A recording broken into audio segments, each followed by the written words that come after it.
Prepare to experience the strongest radio allowable by law. Secrets will be revealed. Myths dispelled. From the studio gym where excuses never apply, it's Superhuman Radio with your host, Carl Lenore.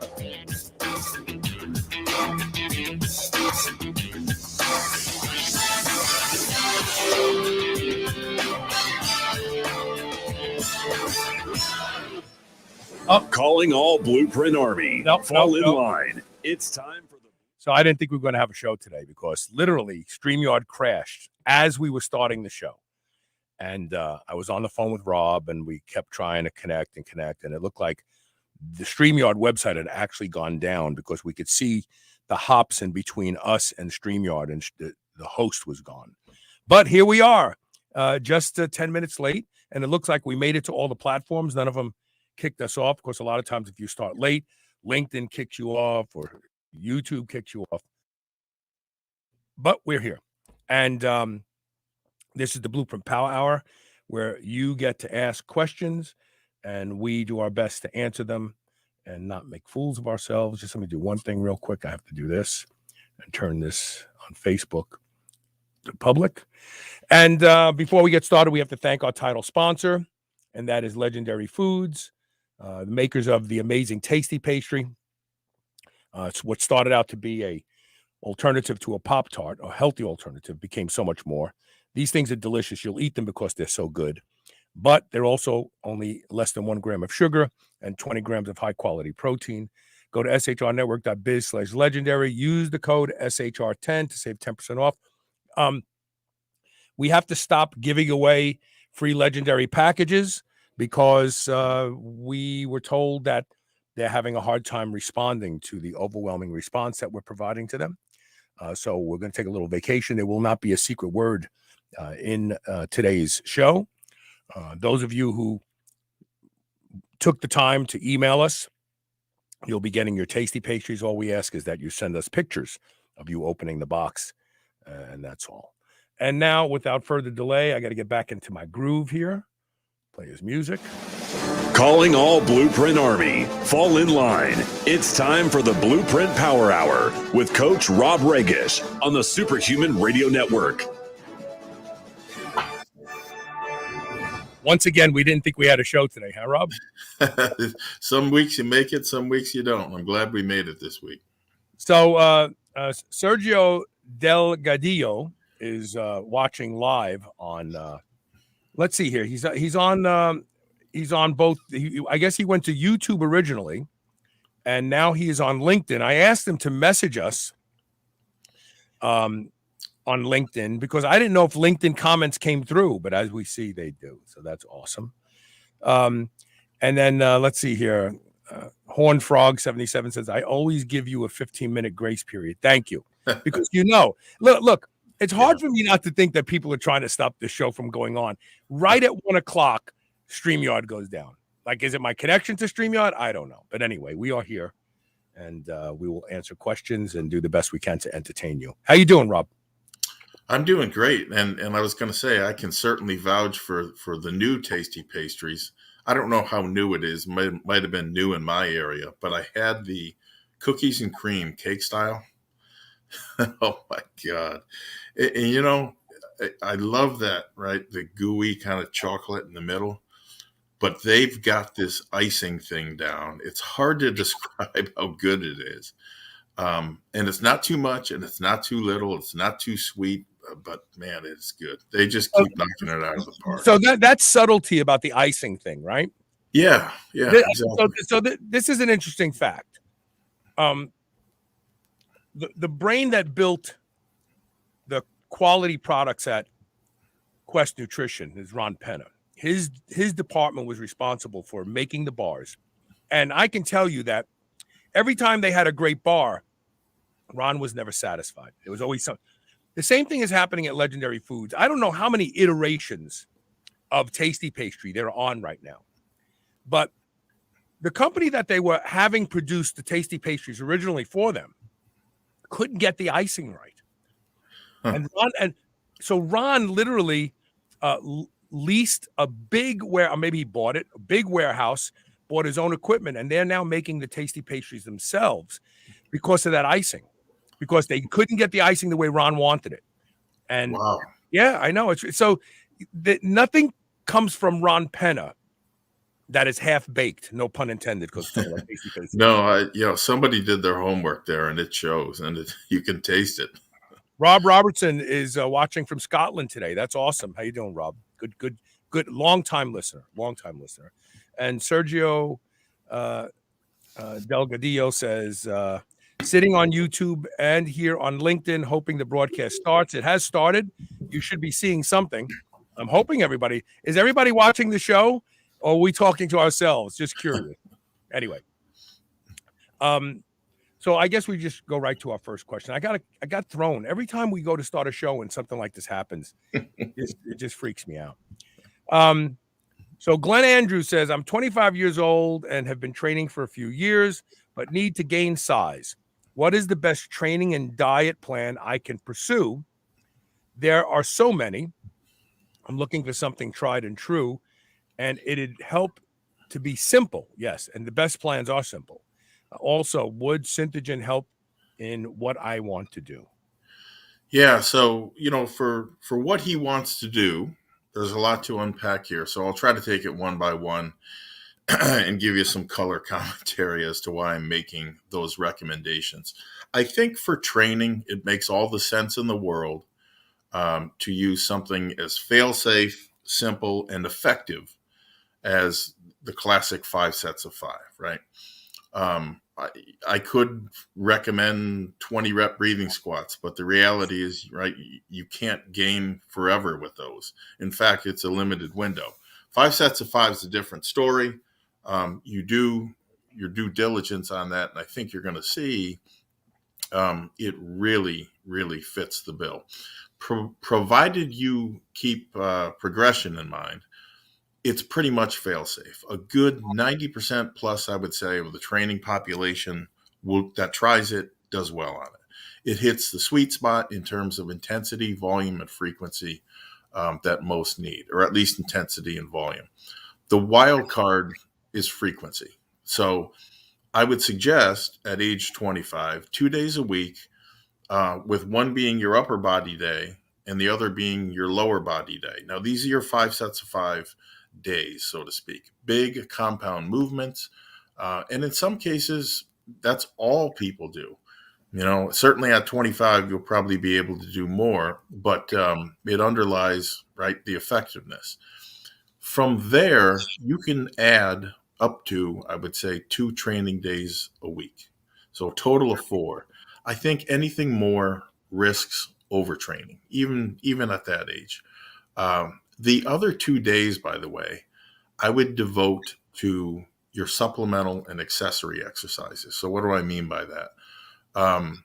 These are not, right, the squat, the bench, and the deadlift, but exercises that boost those lifts. And they differ for different people, but there's a fairly long pick list. I would suggest 2 to 4 supplemental movements to assist those 5x5s, and 1 to 2 hard sets on each. And part of the reason is this. People don't realize how demanding 5 sets of 5 can be. And so those days can be a bear. The other 2 days. Oh, wait, I want to jump in there. Yeah. Especially if you're using a weight that the 4th or 5th rep is really challenging. Like, right, you could do 5 sets of 5 of a weight that you could do 8 to 10 reps with, and you're not stimulating anything. But if you're using a weight that 4th and 5th rep is really challenging, where you're probably going to your latter sets, your 4th set, your 5th set, maybe you're only going to get 4 reps because you just can't get that 5th one. That's where the magic is. Yeah, especially on those big lifts, right? I mean, the systemic fatigue is something to be experienced.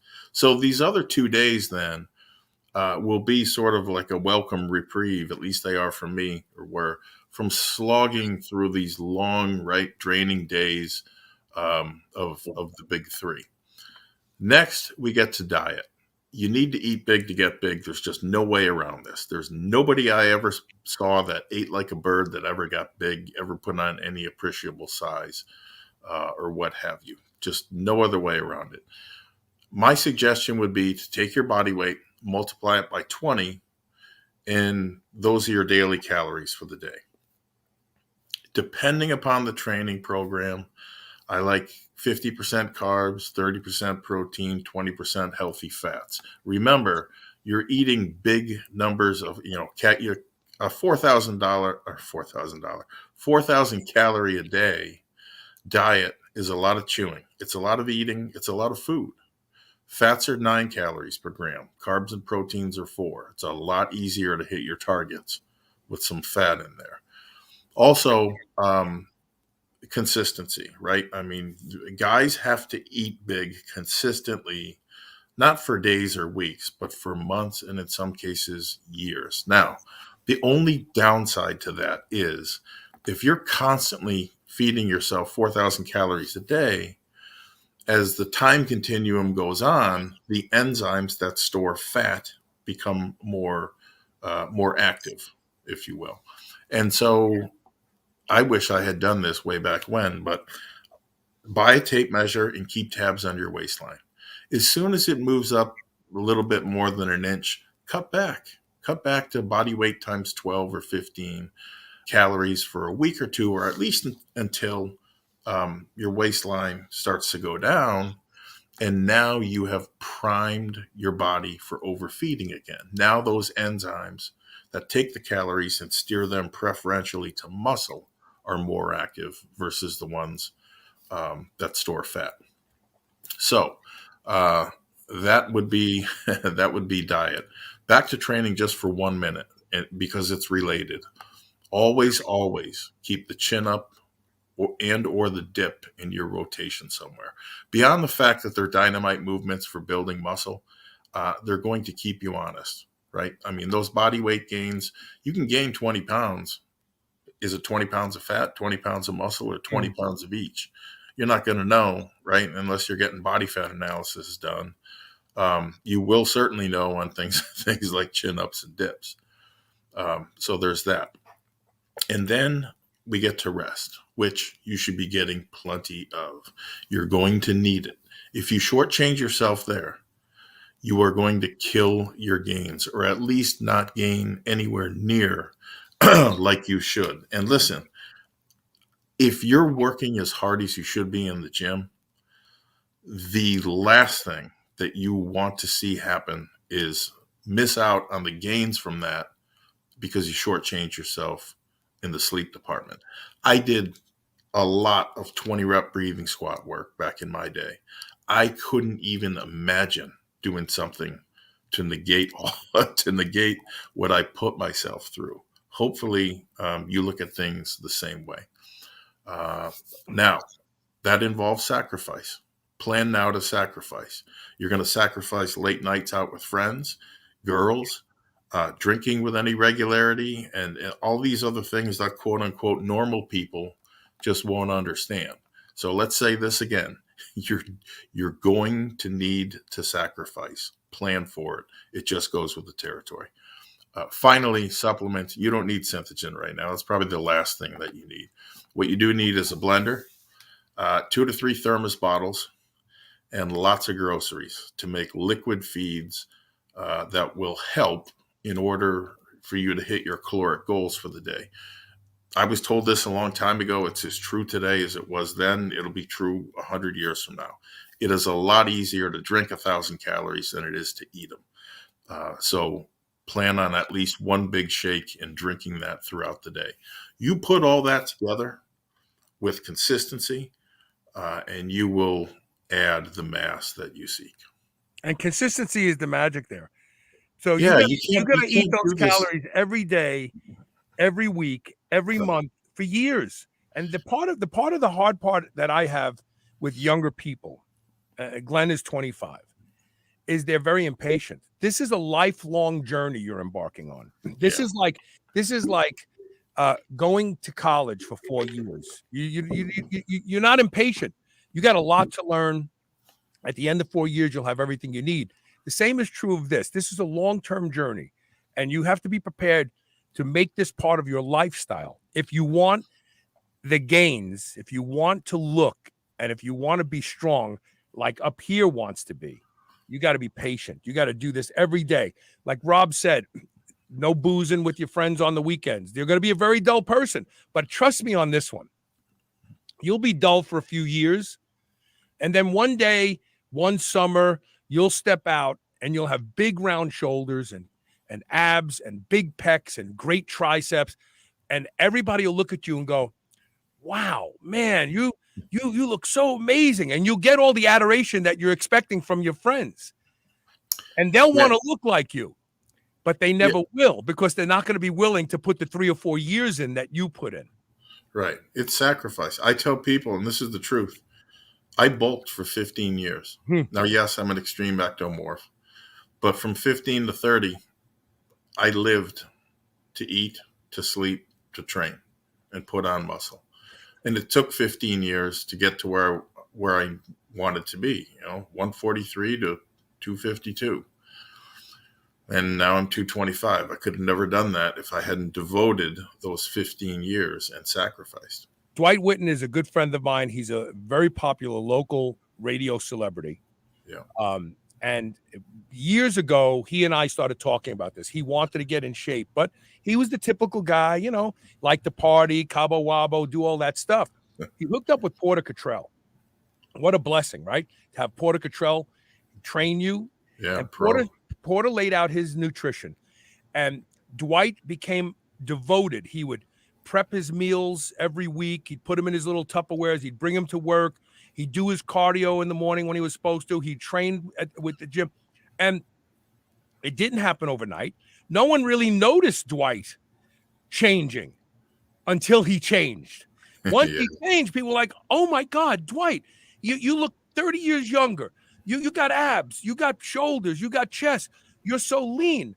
They didn't see him fighting the good fight for the years that he did it under his sweatshirt, behind the scenes.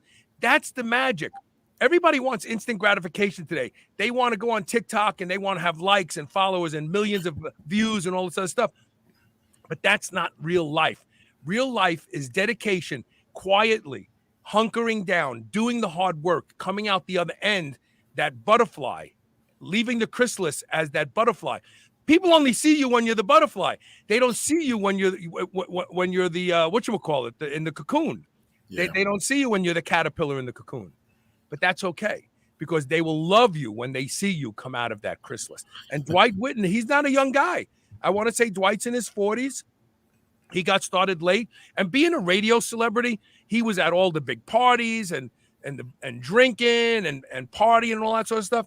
And he just had to set that aside, which that alone is a huge accomplishment. Being able to go, no, I'm not going out drinking tonight because it doesn't fit my plan. Yeah. That alone. Oh, there you go. Yep. Dwight's 53. That's how good he looks. That's how good he looks. He looks like he's in his 40s. Right. And it didn't happen in 90 days. No, he didn't. Yeah, he didn't sign up for the Get Lean Quick plan. He worked with Porter Cottrell. He trained the way Porter said. He ate exactly the way Porter told him to eat, and magic happens. But it's all about dedication. Really, and one final note that really underscores diet: the more intimidating of the two is this. I lay out people's training for them, sets, reps. They get that. When I give them what they need to eat and the grocery list, that is by far the more intimidating of the two. I can tell you whether or not they're going to succeed just by their reaction to that list. Yeah, the real battle is with the knife and fork. Yes, but that's where the magic is. In fact, after the blueprint tip of the day, I'm going to cover two things on today's show: the realities of overtraining and adrenal fatigue or insufficiency. I'm calling bullshit on both of these things, and we're going to talk about it after the blueprint tip of the day. So let's go to the next question.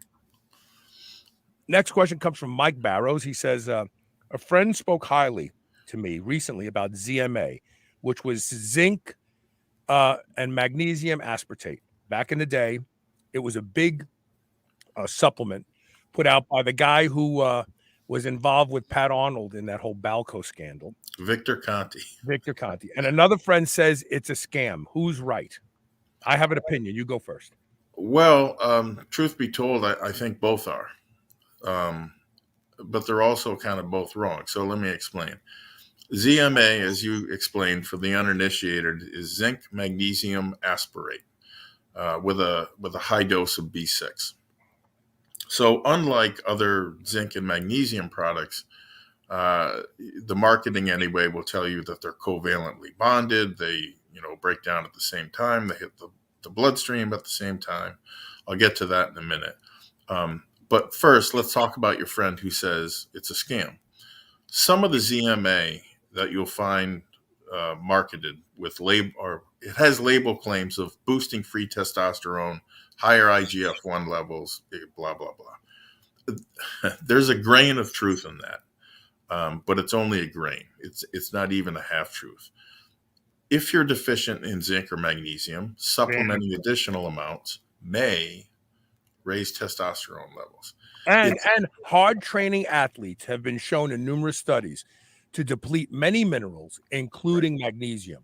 So that's the magic. What Coach Rob said is, will you see something from it? Maybe, if you are deficient. If you're not deficient. Right. And that gets to your friend who spoke highly of it. ZMA can be a very useful product for those folk, well, really for one simple reason. Deficiencies, as you pointed out, are common, especially in North America. So these figures are old, but almost half, 48% of the U.S. population consumed less than the required amount of magnesium from their diet. And this was back in 2005, 2006, right? So 15 years ago, at least. And the figure was down from 56% in 2001, 2002. I have heard estimates as high as 75 to 80% of the population being deficient now in magnesium, and I don't doubt it for a second. Likewise, conservative estimates on zinc show that about 25% of the world's population is deficient. And like magnesium, those deficiencies are getting worse. They're getting worse because we have overfarmed the land. And we eat a lot more crap food than real food. And when you consider athletes need more because they sweat more out, you can start to see why deficiencies are real and not just marketing. It's worth pointing out, too, that zinc and magnesium aren't just tied to things that bodybuilders are interested in. There's all kinds of other neat stuff they do, like improving immune function. They help you sleep better and keep your heart beating. That's some pretty cool stuff, right? And if you're deficient, those things are very well could suffer. So yes, your friend who's in favor of ZMA, he's right too. But here's the real question. Is it right for you? For most people, I would say it's a good investment. Primarily to rectify deficiencies that I mentioned. And here's the big one. It improves sleep. I don't know that I buy the whole covalently bonded thing. I don't think it's doing anything special. But what I do think the product does is it is convenient. It's convenient because people don't have to buy separate amounts of zinc and separate amounts of magnesium. And getting them to take supplemental zinc and magnesium is helpful, at least in the areas that I mentioned. For somebody like me, who's a little more discerning, I would say, I prefer to buy them separately for a couple of reasons.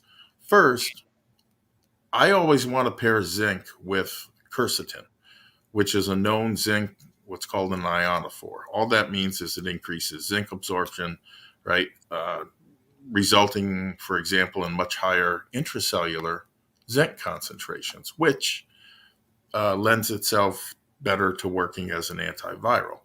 On the magnesium end of things, I have really come to appreciate the different magnesiums at different times, but also in combination.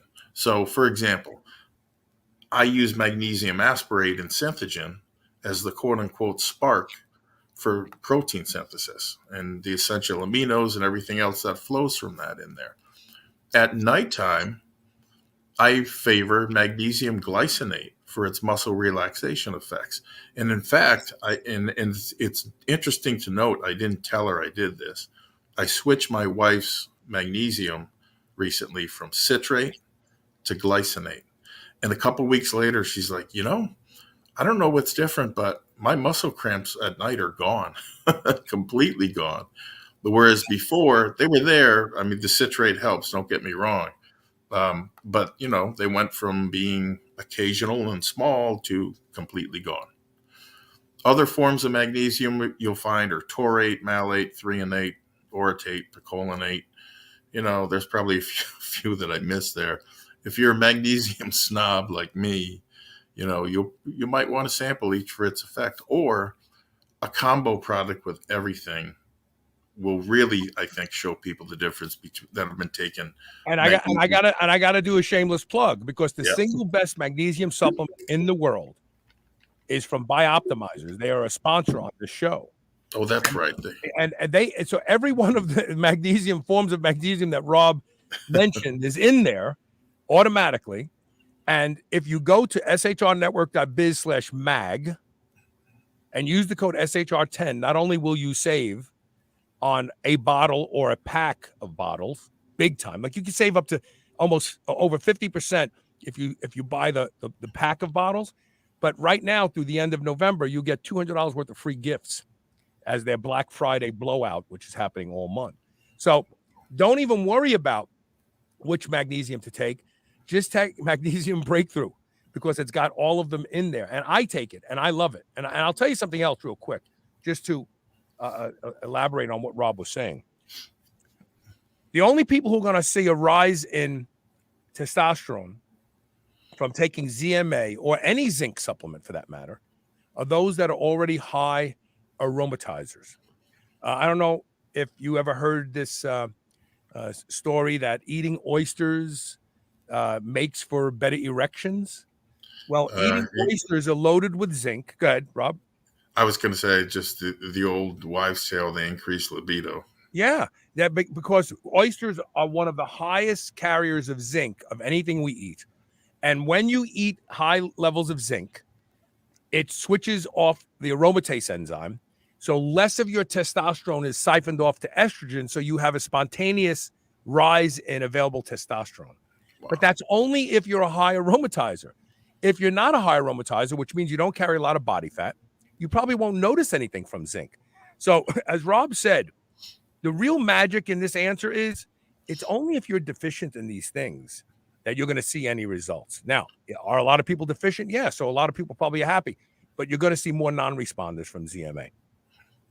Yeah, I would agree. On the other hand, I do think if you're deficient, or you even suspect you are, it's not a bad entry-level product. I think once you get your feet wet with it, you're going to really like what you see from the combo product that you just mentioned, and that's a hell of a deal. Oh, I didn't realize they were. And it's got B6. It's got B6 in it because B6 helps to absorb your magnesium. And the other thing you could do to help absorb magnesium is take it with a little sodium bicarbonate. Take a little sodium bicarbonate, because sodium helps to transport magnesium into cells. Sergio Delgadillo says, amen on ZMA for sleep. Love him or hate him. Victor Conti's original formula was solid. There you go. Yeah. There you go. We're going to take, God, I'm sorry. I didn't want to. No, that's good. I was just going to say that pretty much summed up my recommendation. Yeah. So what we're going to do is we're going to take a quick commercial break. And when we come back, we're going to pick it up. Feel free to post your questions if you're listening live or watching live, or comments. We have some questions already lining up. I promise that we will get to every single one. And then after today's blueprint tip of the day, a little special rant from me on overtraining, and also separately adrenal fatigue or insufficiency. Stay tuned. You are watching and listening to Superhuman Radio. We'll be right back.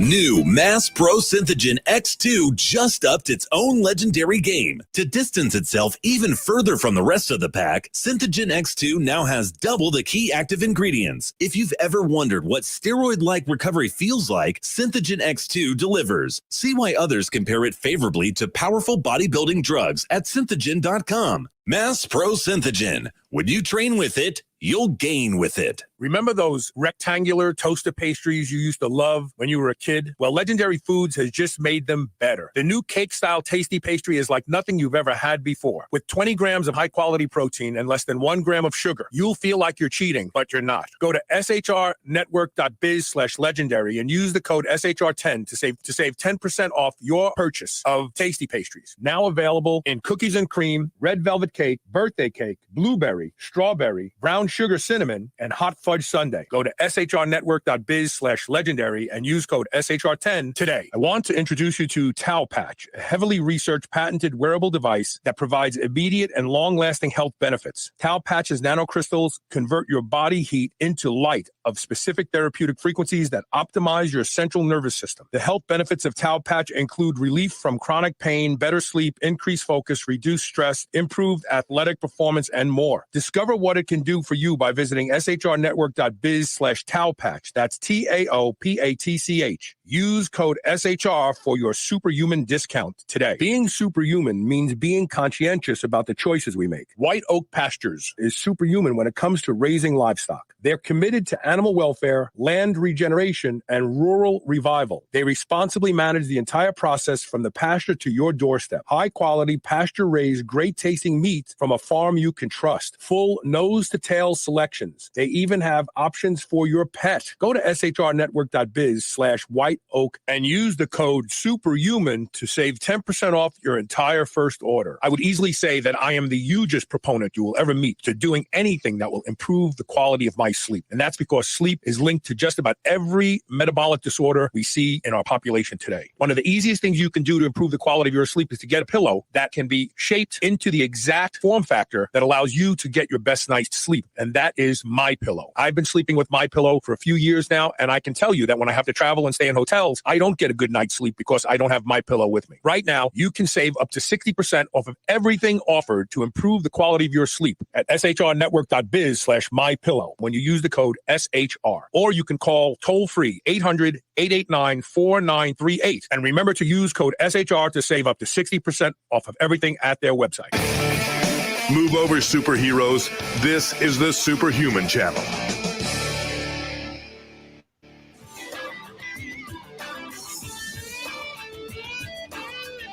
So I just want to be clear for the handful of douchebags who are on Apple Podcasts who say it's 90% commercials and 10% content. We just did a solid 33 minutes of talking followed by 2.5 minutes of commercials. And if it kills you that much to abandon the content because I run commercials during the show, well, there's lots of other podcasts you can listen to. So obviously have fun. I mean, it just baffles me. These people like, oh, magazines are loaded with advertisements, full page, half page, quarter. I don't see people complaining about magazines. They don't complain about TV shows. But for some reason, when it comes to my show, it's like, he runs 90% commercials. Nah, you're a dick. Whoever you are. All right, the next question comes from Vinny Venturo. He says, question for you on meat substitutes. Yeah, avoid them. With meat so expensive, are any of these plant or veggie burger type products worth the money? Can I say something before you comment? Because I know what you're going to say. You and I are on the same page with this. So what's the big meat burger right now? The Impossible Burger.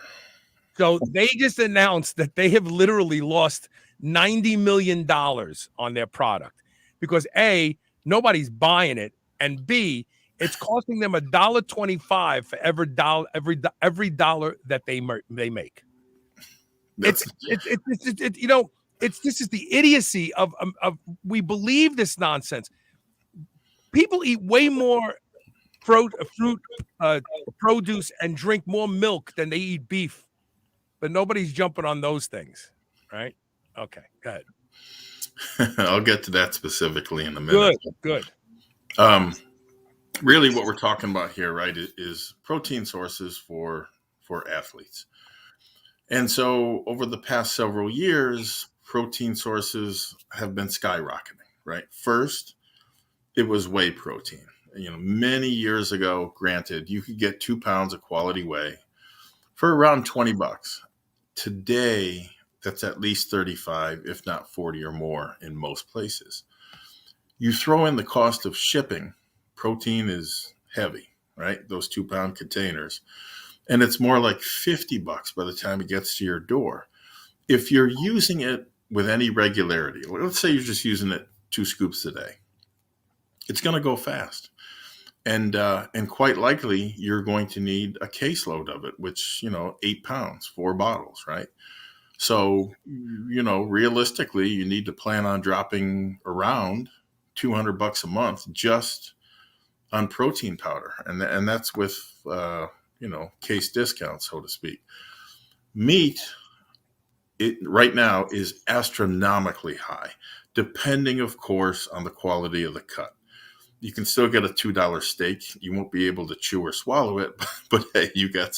But if it's tenderized, and I've made a case, there's a blog post I've written about cube steak. Remember, our mothers used to make cube steak, when you buy the cheap cuts of meat, they run it through a tenderizer, which basically chews it for you ahead of time. And those steaks are cheap, a couple bucks a pound. They're higher in collagen. That's why they're tough. So you get more collagen in them too, and they're delicious. You put a little salt on them, you fry them quick, boom, boom. They cook so fast, bang, eat them. Those are good. Don't worry about the price. Those are good. Yeah. But with respect to most meat right now, it's so high. Eating it daily is out of reach for many Americans, and there's no relief in sight. And if anything, it's probably going to go higher. So now we look at meat, so-called meat substitutes.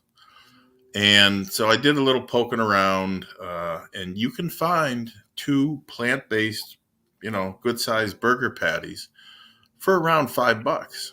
But the very first ingredient is soy. So it's a total non-starter. And so whether or not they taste good, as the quote unquote impossible brand states, that matters little, especially when you factor in the price of bras you're probably going to need after you've been eating it for a while. Well, wait a minute. So let's abandon the whole estrogenic effect for a second, right? Let's just look at it on a protein digestibility standpoint. Dr. Don Lyman, his lab up in Illinois, where Lane Norton got his PhD from, they did a study back in 2008, 2007, where they compared soy protein powder, whey protein powder, egg protein powder together. And the egg and the whey were unbelievable. And even though the soy protein has the same amount of leucine as whey protein, it was a horrible performer. It did not produce the same protein synthetic response. Well, why is that? Well, here's why. Because one of the components of soy protein is a trypsin inhibitor. And trypsin is an enzyme that your body makes to break down plant protein. So in the soy protein is something that inhibits its digestibility. Think about that for a second. Why the F would you want to eat a protein that you'll have to eat twice as much to get the same result as an animal-based protein? Right. If protein is important to you, you wouldn't want it. Yeah, I mean, that's a very good point. The biological value has never been nearly as good. And it's been studied. This isn't our opinion. There's plenty of studies that show this. But the vegans don't care. They don't care. Right. And so when you look at it in the context of the end game, we can talk all day long about amino acid profiles, bioavailability, estrogenic, blah, blah. What's it, how good is it for building muscle? And as you just pointed out, it's terrible, at least compared to the other sources. So we got a situation where the price of milk proteins, meat, and everything else just continues to skyrocket. There's still one supermarket protein that is relatively cheap. has perhaps the highest biological value on the planet and is going to keep you from growing a big set of boobs. Titties. Growing Right. titties. They're called, We call them chesticles. right. Testicles. So this protein, it's called eggs. Carmela And- Cierzo from Canada put this up as you were saying it. Eggs. It's got the highest PDAC score of any protein, meaning it's got the highest bioavailability and digestibility of any protein. Yep. And so I did a little shopping around because I wanted to see, right, what the price differences were. And although they're not exactly organic, you can get 60 grade A large white eggs for $4.17. That was a Walmart price, I think. Costco has 3 dozen. Yep. For like $5.50. Wow. You know, they're in a flat tray, not fancy, wrapped, but they're the brown eggs and they're organic. Right. We buy, Elisa and I buy them. We buy like 2 or 3 trays at a time. God, I'm sorry. Yeah, no, I was going to say very, very reasonable, right? I mean, in fact, that is about what I paid for eggs 30 years ago when I was in college, albeit we bought big flats of eggs from a local farm. Nice. And so when we talk about how good, and how biologically available they are for growing muscle, it's important to point out, though, we're talking about the whole egg. Right. The whole egg. Research has shown the importance of the yolk in building muscle because of its contribution of cholesterol. Right. And in fact, Vince Gironda, he considered eggs nature's quote unquote perfect food. Mm-hmm. And in fact, in some cases, he recommended up to 36 raw fertile eggs a day and compared that many to Dianabol. Now, wait a minute. Fertile eggs. Yep. This is one of the missing bits of information about eating eggs. Fertile eggs are eggs that are laid in the presence of a rooster. It doesn't mean that the rooster necessarily had sex with every chicken while they were making those eggs. They just have to have sex with the chicken one time over a period of time. Yeah. Fertile eggs contain a protein called follistatin. And for those of you who followed Se-Jin Lee's work on myostatin inhibition, then you probably already know that the myostatin null rodents were big and muscular, but the follistatin overproducing rodents made the myostatin rodents look little. They were so beastie looking and so muscular, 2 to 3 times more muscle. Follistatin is magic if you're trying to build muscle. Trying to get fertilized chicken eggs is hard unless you have a farmer to buy them from. Trader Joe's out west in Arizona used to sell fertilized chicken eggs. The problem is if you put fertilized chicken eggs somewhere where it's not cold for a while, guess what happens? Little chickens start to form in them. When you crack it open, there's a big dollop of blood and people go, oh, what is that? Don't throw it away. Eat it. It's okay. It's sterile. But my point is, if you can get fertilized chicken eggs, God bless you. Eat them every day. Eat them every day. Watch how fast your body starts to respond. Yeah. And so what the point I wanted to get across is do not be afraid of eating the yolks with the whites.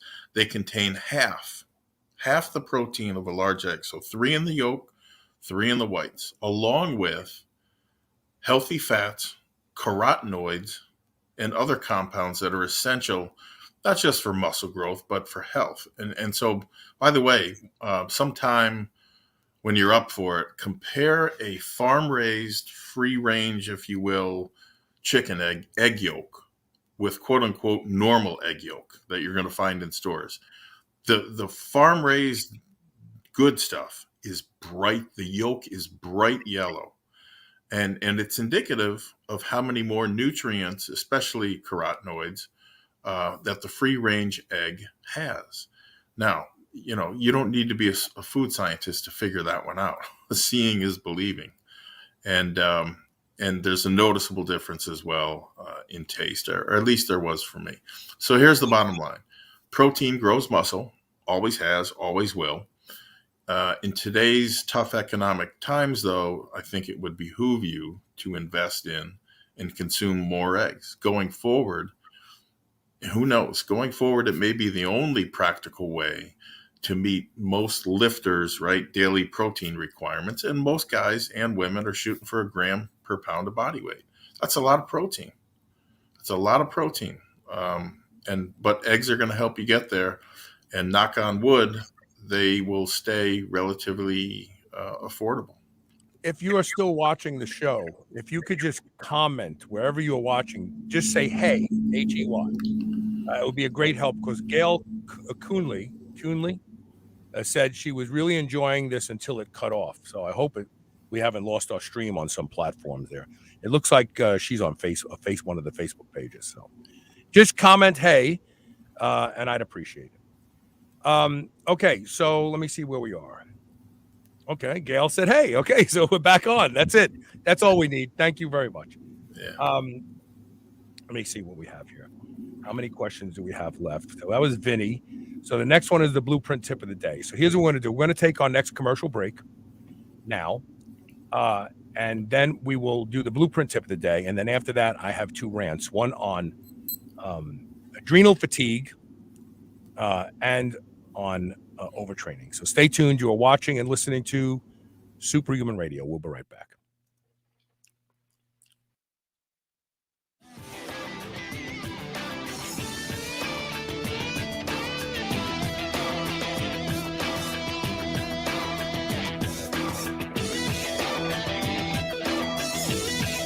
Is there something interfering with your happiness or ability to achieve your goals? BetterHelp can help. They will assess your needs and match you with a licensed therapist. This is not a self-help or crisis line. It's professional counseling done securely online. They have a broad range of experts and are available worldwide without having to wait in an uncomfortable waiting room. Get the help you need and start living a happier life today. Go to shrnetwork.biz/betterhelp. That's better, H-E-L-P, and receive 10% off your first month of counseling when you use the code SHR. Redcon One's new BAR bar is the ultimate soft-baked protein-packed snack bar, powered by peanut butter. Perfect for while on the go to help curb hunger or sneaky sweet tooth cravings. With 20 grams of protein, use as a meal replacement bar or when you're in need of a high-protein snack. Eat a Redcon One bar as a midday snack or for fuel before an intense training session. Go to shrnetwork.biz/Redcon1 and use the code SHR25 and save 25% off these delicious bars today. Every day, there's a new wellness trend. Eat that, do this, avoid those. How do you know where to start or who to trust? Inside Tracker helps you cut through the noise by analyzing your blood, your DNA, your lifestyle, and your fitness tracker to provide you with a science-backed, trackable action plan on how to live, age, and perform better. Personalized, one-size-fits-one recommendations to help you optimize you. For a limited time, Inside Tracker is offering Superhuman Radio listeners 25% off the entire store. Go to shrnetwork.biz/Inside Tracker, INSIDETRACKER, to save 25% off. Change begins on the inside. You already know that Magnesium Breakthrough is the single best magnesium supplement in the world and quite possibly the most popular right now. So Buy Optimizers doesn't have to do anything special to get your business, but they are. Black Friday starts now and runs the entire month of November. They're also giving away over $200 worth of free gifts. Buy Optimizers is a legacy advertiser on this show and gives us great support to keep bringing you great content. And now they're rewarding our audience directly. Throughout the entire month of November, go to magbreakthrough.com/SHR and use code SHR10, not only to get a great discount, but to get $200 worth of free gifts as well. And while we all know that Magnesium Breakthrough is the single best magnesium supplement in the world, Buy Optimizers stands behind all their products with a full refund up to 1 year after purchase. No questions asked. Go to magbreakthrough.com/SHR and use code SHR10 today. Don't waste another minute. Have you been struggling to achieve results in the gym? Trouble sleeping through the night? Overwhelmed with stress or anxiety? Look no further than Infiniwell supplements. They have designed products to address specific needs like muscle growth, hormone balance, sleep, and anxiety from the first use. Infiniwell helps you live well. Go to shrnetwork.biz/bewell, that's BEWELL, and use code SHR20 and start living well today. You're listening to the Superhuman Channel. We're ripped and we're ready.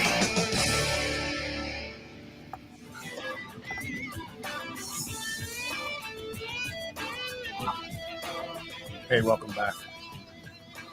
And we will get to we have questions. We will get to them. I promise you.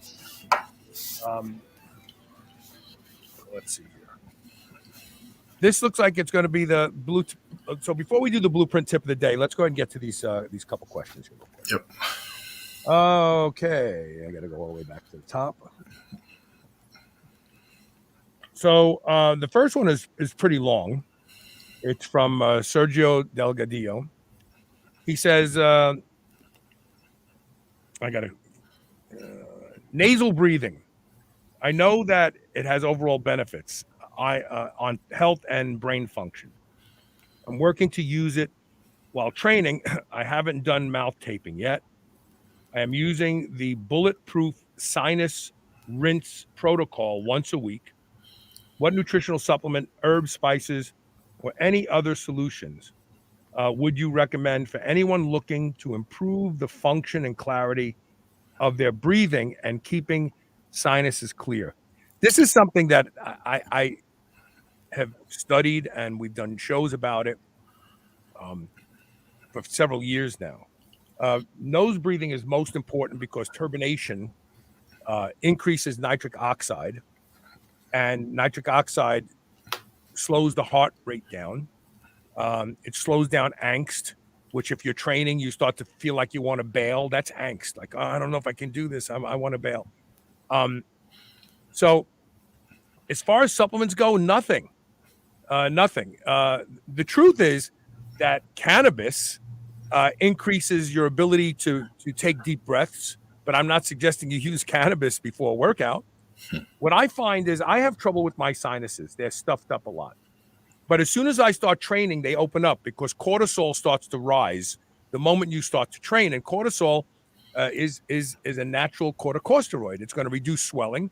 And as your nose feels air passing through it, even though it's stuffed up, it sends signals to the body to say, hey, we got to open that up. This guy is trying to breathe through the nose. We got to open the nose up.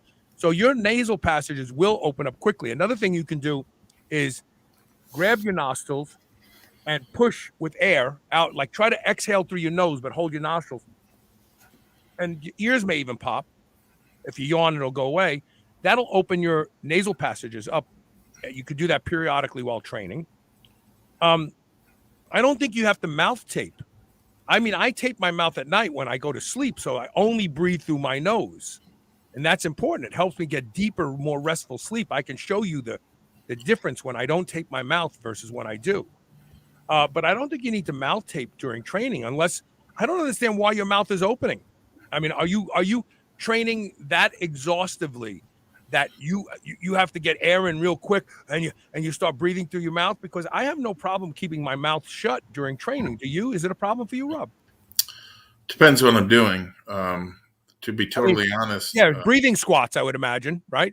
Breathing squats, I do my conditioning work. Certainly I'm sucking wind, or jujitsu. But if you are performing traditional weight training, I suppose you could breathe through your nose and only through your nose. I will say this, short of a food allergy test, going through your day and trying to breathe through your nose and only your nose is a very telling little experiment, because when I started to pay attention to when my nose got stuffed up, it led to why, and that led to what I was eating.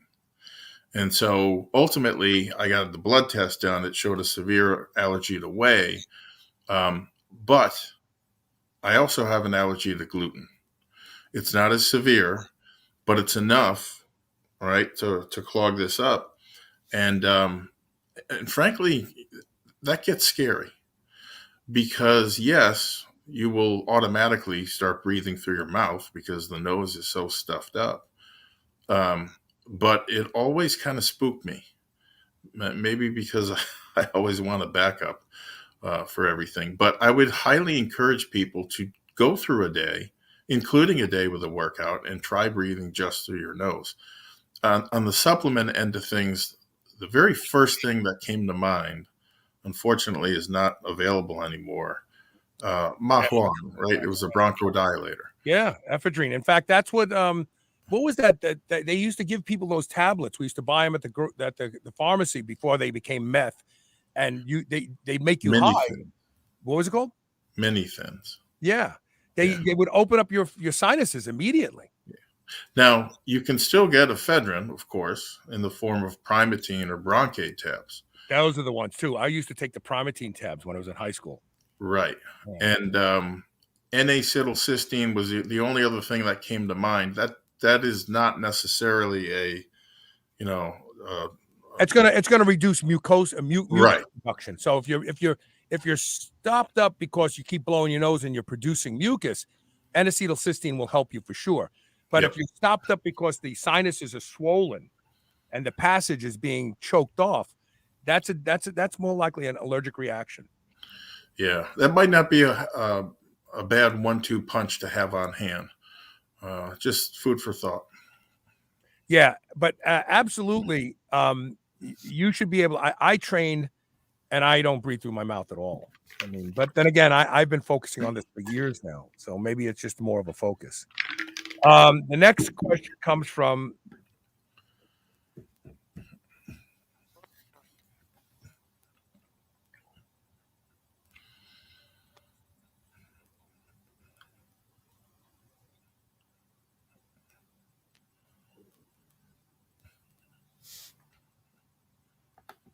You saying something? I lost you. Test. There, I'm back, right? Yep. I'm back. Yep. Yeah. I think I need a new soundboard. It's the soundboard. He says, any thoughts on how much I can reduce my weekly volume to ensure that I maintain what I have? FYI, I am a Synthogen junkie. There you go. Yeah. Well, a couple thoughts there. First, one way to do that, I would think, if you're not already using an age-adjusted percentage of body weight training, I would switch to that. I wouldn't even necessarily cut volume after doing that, just to see the effect that it has. Otherwise, there are two ways to go. Number one, you could simply cut your volume in half for 2 weeks to see what effect that has. There's nothing saying you can't go back, right? But a 50% cut is, I think, enough to tell you, yes, this is doable, or no, it isn't.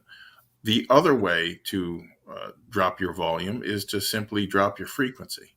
So if you're training 5 days a week and you go to 3, or even 2 days on, 1 day off, 2 days on, 1 day off. Right. That's another way of dropping total volume. I will say he's very smart to be thinking the way he is, because most injuries, let's face it, are overuse injuries. So we do it to ourselves. And looking for ways to avoid that is very prudent. So I applaud you on that. Absolutely. And, just for the record, I don't like, I train 5 days a week religiously. That's what I do. I know that a lot of people say, you got to train an hour a day. I do cardio every morning. I just trained 4 days in a row. I did 2-a-days. I trained at the gym in the morning. Yeah. I did my ARX machine in the evening. I did that for 4 days, and now I'm on my 3rd day off. And I may even take tomorrow off, because I lean to taking, instead of training more frequently, I lean to taking an extra day off, because my body is growing. Elisa can't believe it. Like she said, my back is getting so wide. And so some clothes that used to fit me just a few months ago aren't fitting me now. Wow. And it's not because the days I train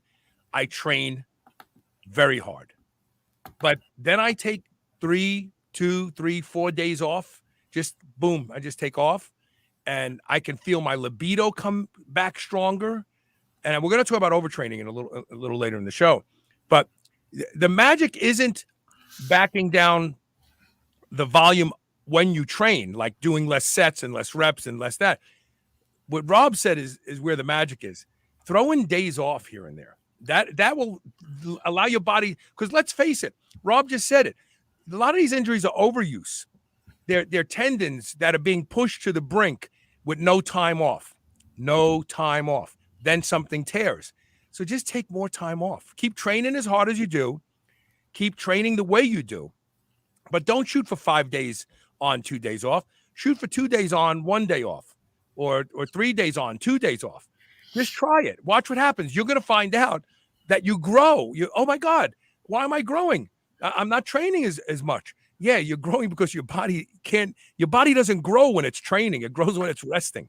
Yeah, 9 out of 10 people that are in that situation, training 5-6 days a week, and I say just go 3. Within a week to 2 weeks, they come back to me, never fails. Oh my God, I can't believe how much stronger I am. Yeah. So, Okay, so let's see here. Gail Coonley says, I'm going to keep trying to look for you guys. On your broadcast keeps getting interrupted. Great stuff. I do have a question as well. I wish she would have posted it because she could come back and watch this later in the repeat. So Sergio Delgadillo says, I haven't tried mouth taping for training. Was looking to try it for sleep. It's magic. Everybody should try it. And most people, they get worried. Like, well, what if I smother my... Nah, if you go like this, the tape pops off. You can't smother. You're not going to suffocate in your sleep ever. But yeah, I've been taping my mouth. Ron Penna got me to start taping my mouth probably 5 years ago. wow. Game changing. Quality, like the duration of deep sleep I get every night is much longer. If I don't tape my mouth, it's not the same. And, a lot of people say, well, I don't breathe through my mouth. Yeah, you do. Even if it's just exhaling, people go like, if you're not breathing through your nose, you're not doing what your nose is designed to do. Your nose is designed for breathing. Your mouth is designed for eating and speaking. And even the Native Americans knew this. When they saw a little baby sleeping and he was breathing through his mouth, they would hold his mouth closed until he started breathing through his nose. And then they would let wow. Oh, yeah. You don't see animals. Only animals that breathe through their mouth are panting because they're so hot or they're sick. They'll breathe through their mouth when they're sick. Otherwise, animals never breathe through their mouth. They only breathe through their nose. And we're designed to be the same way. All right, let's go ahead and do the blueprint tip of the day, and then we'll take our last commercial break, and I'll come back and I'll have a rant. We'll have some fun. So the tip of the day is about equipment news and notes, understanding and using a weight vest. And I'm bringing this up because I think a lot of people are missing out, frankly. But you need to know some things before you delve into buying one or certainly using one. So as athletes who train, most of the resistance training takes the form of weights, right? Primarily barbells, dumbbells, kettlebells, and machines. And each of those has its merits. But there's one form of external resistance that I think is really misunderstood and certainly underutilized, that being weight vests. So like a lot of equipment you'll purchase, they have pros and cons. A good one isn't cheap. So I thought I'd address that topic this week to help you decide whether one is right for you, or if not a real weight vest, something, an alternative. First off, when it comes to vests, a little goes a long way, meaning bigger and heavier isn't necessarily better. In fact, I'd argue just the opposite. There are too many downsides, in my opinion, of having a really heavy vest. So let me put it this way. I own 3, 2 20-pound vests and a 60-pounder. At the time I bought the 60-pound vest, it was a Christmas gift for my son. I was thinking to myself, how wonderful this would be, right? If I could have found a 100-pound one, I would have bought it. Not only, right, I'm thinking, would it make my son's one-legged squats a lot easier because he uses up to 100 pounds, but I could wear it during all my body weight stuff and use it for my conditioning work, etc. The stark reality, however, was quite different. First, 60 pounds or even 50, it's a lot to swing right over your head, and you're just begging for a shoulder injury. It is a rotational movement on top of that, so it gets even crazier. Second, wearing it for any length of time beyond just a few minutes it hurts more than it helps. And I'll give you an example. I threw it on to go for a simple 20-minute walk with my wife one day. When I got back, I was dying. I couldn't wait to get home because my lower back was screaming, right? I mean, it was really, that was carrying a lot of the weight, right, wrong, or indifferent. Wearing it, on the other hand, for a minute or two, like my son does to perform a lift, sure, that's plausible. Wearing it for any amount of time beyond that, no, it's not happening. Now, it is true that just about every one of these vests you'll see is adjustable. Virtually all of them use 1 or 2 pound little sandbags that fit in little slots. So yeah, you can take them out and adjust a 60-pound vest in theory down to 0 and just about everywhere in between. But you talk about a pain in the ass. I mean, between taking them out, sealing them up so they don't fall out when you put them back, and losing them, I've lost more than a few. It's a hassle. It really is. So I use the 20-pound vest a lot more frequently than the 60-pounder. That is primarily for my son and just for 1 or 2 exercises. To do that right, you really need 2 or ideally 3 people. I'm talking about a really heavy vest to get it on and off of him without having to do this stuff and, put yourself and other people at risk. It's just an injury waiting to happen if you're doing it solo. Those are the downsides. Now let's talk about the upsides, and whether or not it has a place in your arsenal. When you get really strong at body weight stuff, adding a vest in some cases is the next step, in my opinion.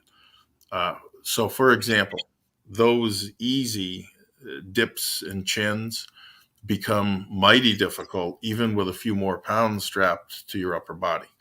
Ditto for things like handstand push-ups, 1-legged squats, even 2-legged squats, right, for higher reps.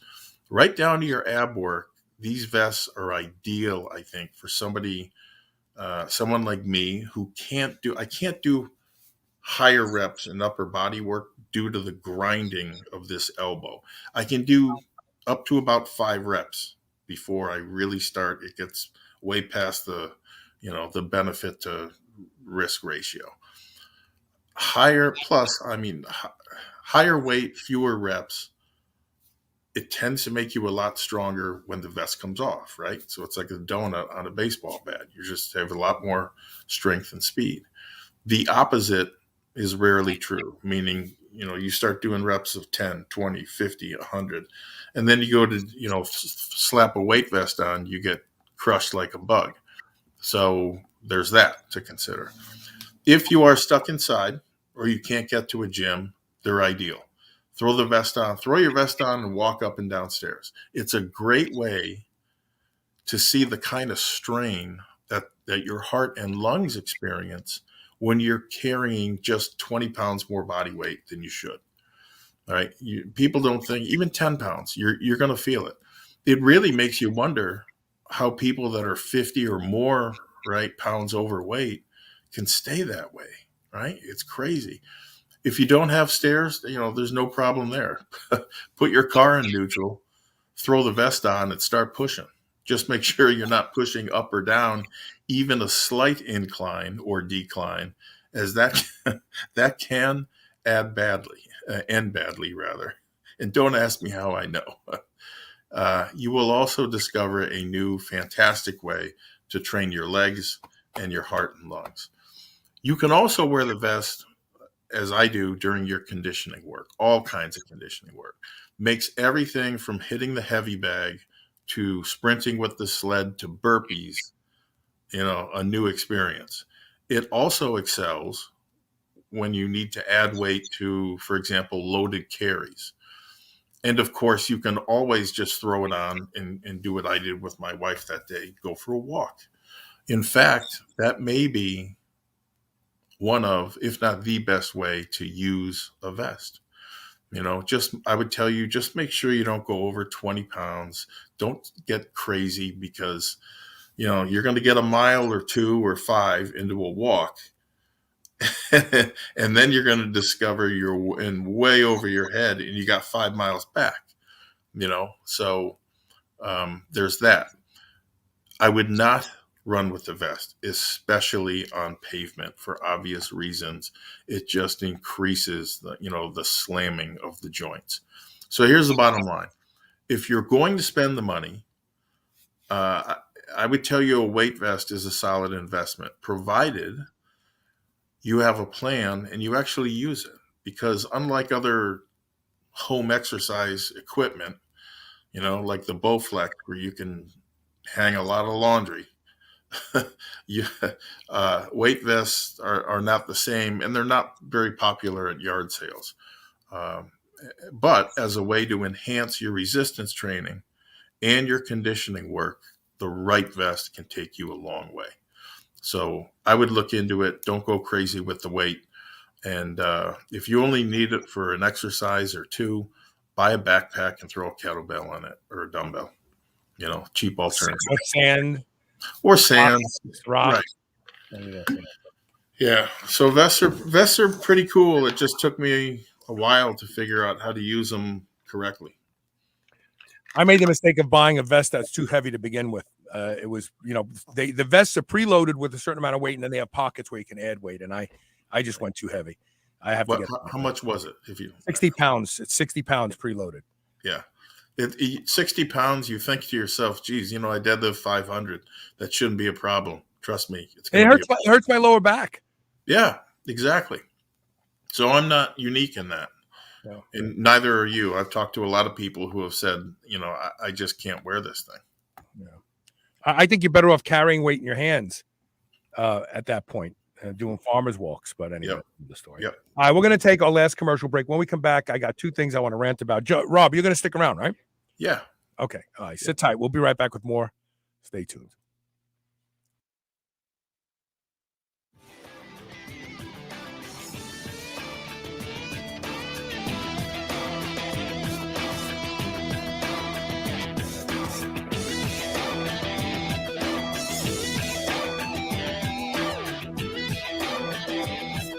New Mass Pro Synthogen X2 just upped its own legendary game. To distance itself even further from the rest of the pack, Synthogen X2 now has double the key active ingredients. If you've ever wondered what steroid-like recovery feels like, Synthogen X2 delivers. See why others compare it favorably to powerful bodybuilding drugs at synthogen.com. Mass Pro Synthogen. When you train with it, you'll gain with it. Is there something interfering with your happiness or ability to achieve your goals? BetterHelp can help. They will assess your needs and match you with a licensed therapist. This is not a self-help or crisis line. It's professional counseling done securely online. They have a broad range of experts and are available worldwide without having to wait in an uncomfortable waiting room. Get the help you need and start living a happier life today. Go to shrnetwork.biz/betterhelp. That's better, H-E-L-P, and receive 10% off your first month of counseling when you use the code SHR. I want to introduce you to Tau Patch, a heavily researched, patented wearable device that provides immediate and long-lasting health benefits. Tau Patch's nanocrystals convert your body heat into light of specific therapeutic frequencies that optimize your central nervous system. The health benefits of Tau Patch include relief from chronic pain, better sleep, increased focus, reduced stress, improved athletic performance, and more. Discover what it can do for you by visiting shrnetwork.biz/Tau Patch. That's TAOPATCH.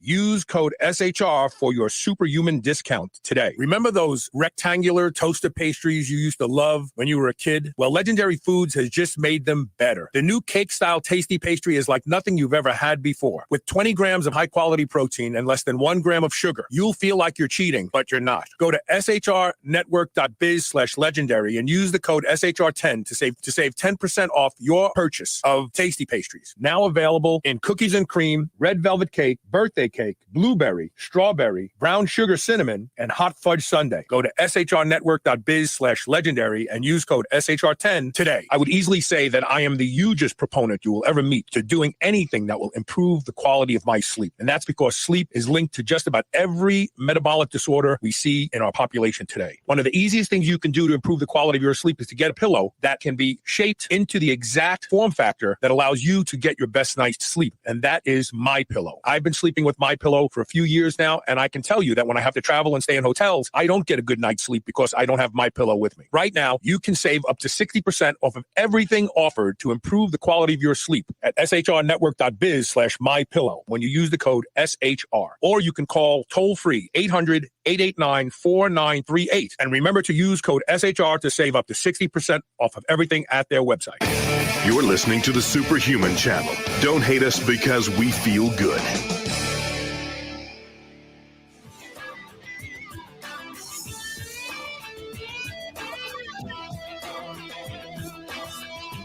I'm not going to belabor these two things, but I gotta get a couple things off my chest. Yep.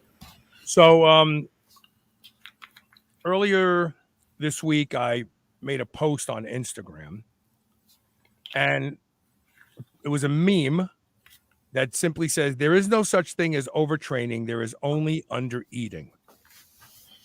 And I go on to say that over the years, we've covered lots of research on this show. And that proves conclusively that overtraining doesn't exist if you're eating enough. So really, it's undereating. And some of these studies have been done by people you know, Dr. Lonnie Lowry and others, and by top-notch universities. And when caloric intake, but more specifically protein intake, was adjusted up to match the training load, there was no occurrence of what we consider overtraining. Overtraining is different for everybody. Some of the earliest signs of overtraining are fatigue, getting weaker, not stronger, depression, loss of libido, disrupted sleep, an increase in resting heart rate, a decrease in metabolic flexibility, meaning that you crave sugar all the time. These are all mitigated when adequate calories are taken in. Something like you just talked about before, take your body weight, times it by 20. That's how many calories you should start with. See how you feel. You may have to up it. You have to just see how it works. And diet is very individual. Metabolic rate varies for every single person. You can't take a diet flat out from somebody recommending, just eat 20. You may need 25 calories per pound. You may need 18. You may put on a lot of body fat all of a sudden.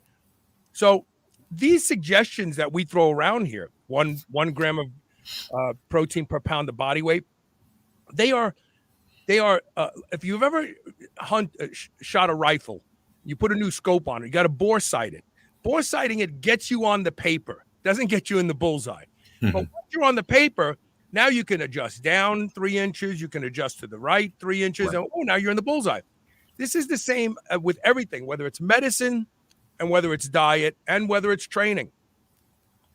Bodybuilders don't get overtraining. They train every day for hours and hours and hours. They don't get overtraining. People say it's the drugs. No, it's not the drugs, because bodybuilders eat 4,000, 5,000, 6,000 calories a day.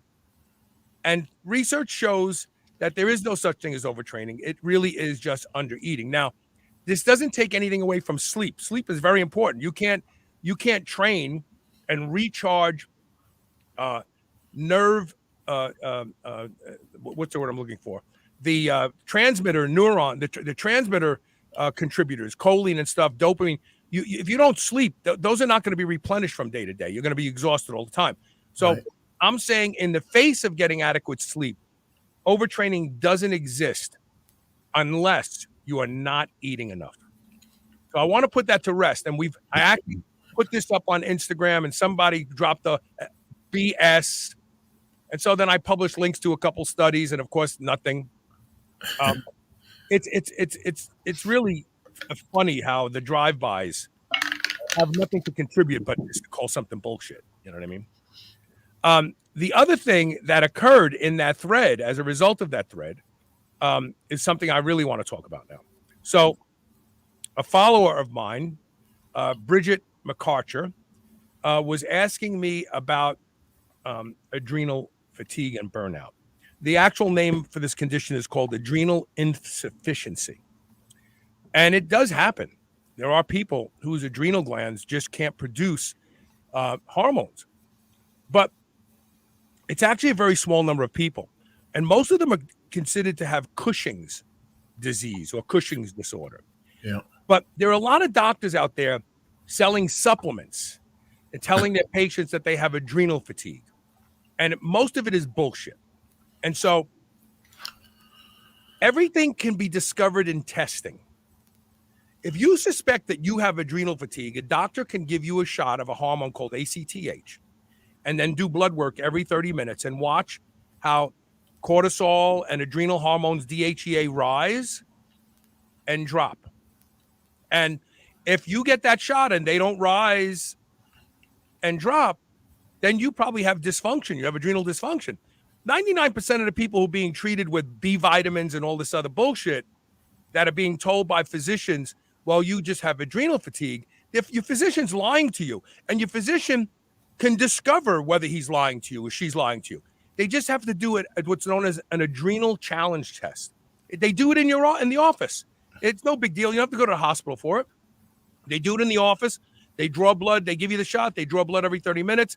They send the blood work into the lab, and they look for the adrenal hormone rise and fall. If you don't have it, they say, yeah, your adrenals are tanked. Now you high dose vitamin C, B vitamins. Most importantly, giving you small doses of hydrocortisone so that your adrenals can take a vacation. Yeah. So if they give you small doses of hydrocortisone, your adrenals don't have to produce cortisol, one of the main hormones that it produces starting in the morning. And as a result of that, you give your adrenals a vacation while you're supplementing with these things that your adrenals need. And then maybe in a month or two, they start to wean you off of the hydrocortisone. And lo and behold, they do the adrenal challenge test again. And they go, oh, your adrenals are functioning properly. You were going to say something. Go ahead. I would agree with that. I don't have a lot of experience with this subject, but it brings me back to one particular instance where the person was complaining to me about adrenal fatigue. And they said, I'm just wiped out. I know my adrenals are shot. And I said, okay, can I take a look at your routine here? And he said, sure. And there it is. And I said, how long you been doing this? He said, 6 months. And so I completely changed it.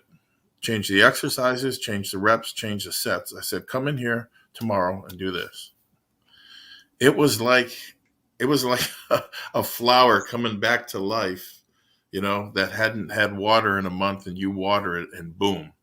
And so I don't think it's the adrenals. I think there's fatigue there. But a lot of it is just mental fatigue from doing the same thing over and over and over. Because once that stimulation changed to something new, I asked them, I said, how are those adrenals doing? And they're like, this is magic. I don't know what this is doing, but I feel so much better. Well, and that's obviously one thing. And this is my point. There's a lot of things that present themselves as fatigue. Another one is the onset of insulin resistance.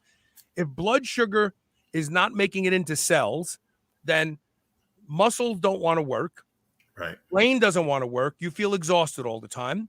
And more people have insulin resistance in this country than adrenal fatigue, guaranteed. Yeah. But another thing is, you can do a home saliva cortisol test. So you can go and take ZRT labs or any of these saliva test labs. You get 4 little vials. You're spitting it first thing in the morning. You're spitting it in late afternoon. You're spitting it in the evening, and you're spitting it before bed. You send it off, and theoretically, your cortisol is actually called diurnal. In the morning, it's high. Yep. It starts to go down in the late afternoon, down in the evening, and before bedtime, it should be bottomed out. Yeah. And what you will find is not that you have adrenal insufficiency, but that you have adrenal dysfunction. And what dysfunction means is your adrenals work. They're just not working the right shifts. Your cortisol is high at night, can't get to sleep. Right. You get crappy sleep. You wake up in the morning, you're exhausted. You can resynchronize your adrenals. It's very easy.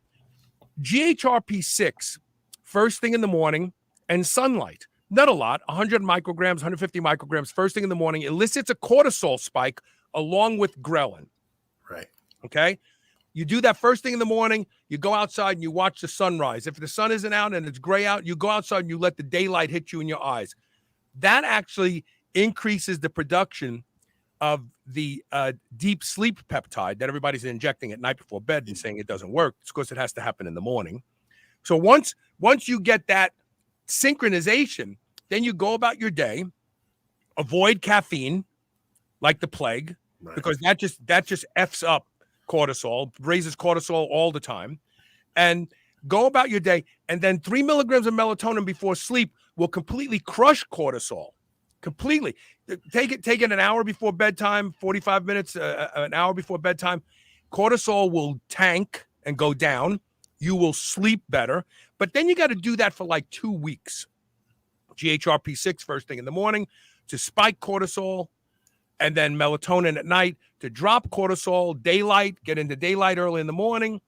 Don't depend on artificial light late at night. Wear blue blockers. You can resynchronize. If you look at, you order your cortisol test and you say, holy crap, my cortisol spikes at 6 p.m. You're not going to sleep good that night. And the next morning, you're going to feel like crap, and it's going to start all over again. So once you see that cortisol is rising inappropriately at the wrong times, and not that you're not making any cortisol, like the doctor is suggesting that, oh, your adrenals are burnt out and they just can't produce anymore, which is complete bullshit for 90% of the people who are diagnosed with adrenal fatigue. It's just re-regulating cortisol to turn on early in the morning and be gone at night, as opposed to be turning on in the middle of the day and not gone until the morning when you wake up. Because, once cortisol comes up at 6 p.m., it stays up and it follows that same curve. It's just that it's malaligned with your clock. Yeah, I had a doctor tell me once, cortisol is a 24-hour picture. The way he told me was this. He says a snapshot of your cortisol at X hour of the day doesn't help me for jack. It doesn't tell me what's going on, doesn't tell me what could be wrong, doesn't tell me if it's right. You really need at least a 24-hour picture. And I think, based upon what you and other people have said, he was right. Yeah, you can order a cortisol test very cheap. If you suspect that you have adrenal fatigue, you can take some matters into your own hand and do a cortisol saliva test at home. You take 4 samples, you send it in. And if it's not higher in the morning than it is in the evening, then you're just suffering from dysregulation, not adrenal fatigue. And that's easy to fix. So that's it. Those 2 things I wanted to get off my chest. There's no such thing as overtraining. There's only undereating. Hey, look, we used this strategy in concentration camps, right? You starved people and you made them work hard. And guess what? They became docile, exhausted, fatigued, depressed. They had no libido, and they were easy to manage. So, this is really no secret. All right. Sorry. We're gonna call it a day here. Thank you for being here today, Rob. No, that's it. My wife's just calling, so good time to leave. Oh yeah, this is good. She thought you'd be off the air by now anyway. All right, I'll talk to you later, and we'll see everybody tomorrow with more Superhuman Radio. Thank you for being here today.